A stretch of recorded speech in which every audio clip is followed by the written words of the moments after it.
Kenali mesin-mesin jam tangan ini sebelum kalian membeli jam tangan.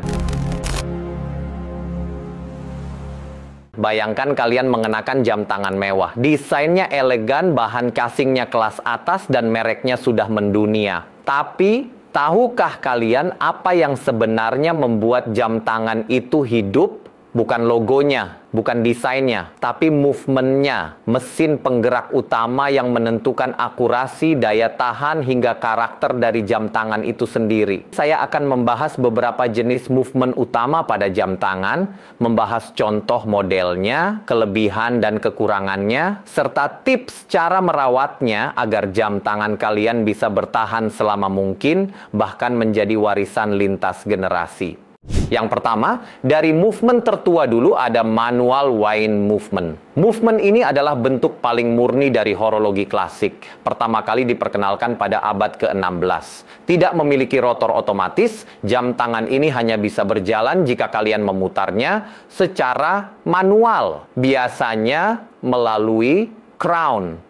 Para kolektor menyukai tipe movement ini karena menampilkan craftsmanship sejati dan hubungan lebih intim dengan waktu. Jam tangan dengan tipe movement ini perlu kalian putar terlebih dahulu crown-nya untuk mengisi daya pegas yang memutar roda-roda gear di dalam jamnya untuk menjalankan jarum jamnya. Contohnya ada pada jam tangan Panerai Radiomir Baslogo, Alange Ensone manual wind, dan Patek Philippe Calatrava manual wind. Kelebihannya yang pasti memiliki desain yang lebih sederhana dan ramping karena tidak adanya bandul putar atau rotor seperti jam tangan dengan automatic movement. Dan sudah pasti sensasi memutar crown-nya untuk mengisi daya jam tangannya dan merasakan gerakannya mesinnya ketika digunakan. Hanya saja kekurangannya harus kalian putar setiap saat akan dipakai yang mungkin tidak cocok bagi kalian yang menginginkan kepraktisan.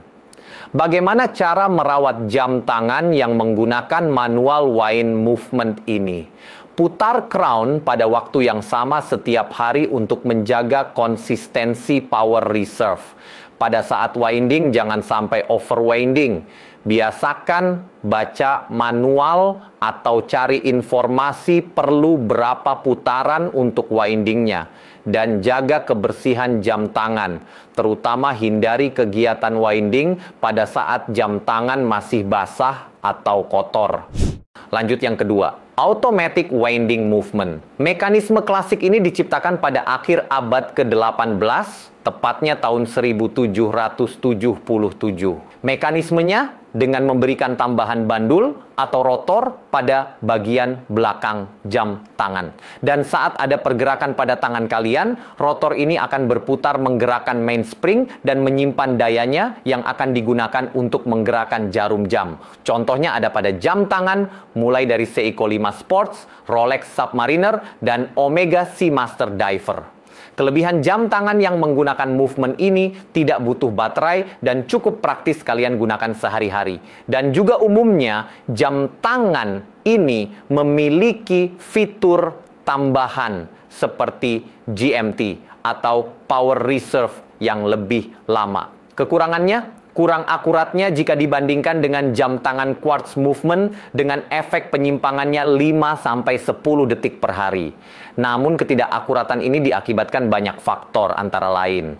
Gerakan tangan yang belum bisa memutar rotor, benturan dan guncangan selama digunakan, dan juga usia maupun perawatan yang kurang. Berikut ini tips bagaimana cara merawat jam tangan automatic movement.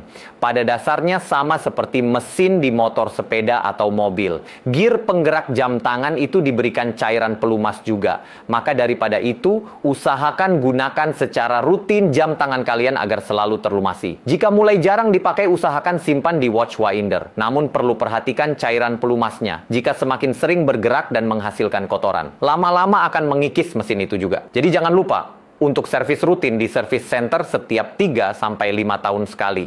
Terakhir kita masuk ke dunia horologi modern pertama, di mana penggunaan kristal quartz mulai digunakan sebagai penggerak jam tangan. Quartz movement adalah teknologi yang ditemukan sejak 1969 yang merevolusi dunia horologi. Movement ini bekerja menggunakan baterai sebagai sumber energi dan kristal kuarsa sebagai pengatur waktu. Saat arus listrik melewati kristal kuarsa, ia bergetar dengan frekuensi yang sangat stabil, biasanya 32.768 Hz, dan inilah yang menjaga waktu tetap presisi. Contoh jam tangan yang menggunakannya adalah Tag Heuer Formula One Quartz. Kelebihannya memiliki keakuratan yang lebih tinggi dan hanya memiliki penyimpangan beberapa detik setiap bulannya. Harga yang relatif lebih murah dan minim perawatan. Kekurangannya hanya saja tidak semua orang cocok menggunakan jam tangan ini, karena dianggap terlalu digital dan tidak memiliki nilai seni mekanik. Tips perawatannya: ganti baterai setiap 2 atau 3 tahun sekali. Atau jika kalian melihat jarum detiknya loncat-loncat, segera ganti baterai jam tangan kalian. Jangan biarkan baterai kosong terlalu lama, karena bisa merusak sirkuit pada jam tangannya. Dan pastikan simpan di tempat yang kering agar tidak lembab. Nah, tapi buat kalian yang suka melihat pergerakan jarumnya sweeping lembut seperti jam tangan automatic movement, kalian bisa coba spring drive movement. Ditemukan oleh Seiko, menggabungkan sistem penggerak mekanikal dan juga elektronik. Hasilnya jam tangan dengan akurasi yang cukup baik, hanya dengan kurang lebih 1 detik per hari dibandingkan automatic movement.